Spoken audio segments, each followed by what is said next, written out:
దేవుని ఆజ్ఞ అతిక్రమించినప్పుడు ఆ వ్యభిచార స్త్రీ మీదకి ఎన్నో రాళ్ళు లేపబడ్డాయి. ఆమె అనుకుంటుంటది స్టార్టింగ్ దినాల్లో, ఎవరు చూస్తున్నారు లేబా అనుకుంటుంది.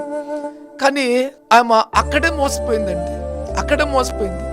పాపము ఎప్పుడు కూడా ఒక వ్యక్తిలోనికి ప్రవేశించిన తర్వాత అది నిన్ను అంత ఈజీగా విడిచిపెట్టదండి.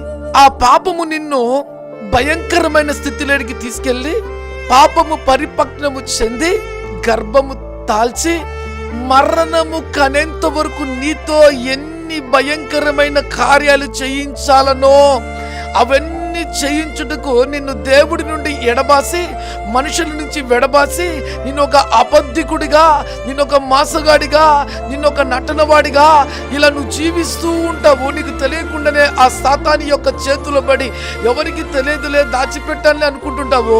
కానీ అది పొరపాటే. నువ్వు చేసినవన్నీ కూడా బయటకు వస్తుంటాయి. అది ఒక భయంకరమైనటువంటి కార్యం. ప్రియమైన బిడ్డలారా,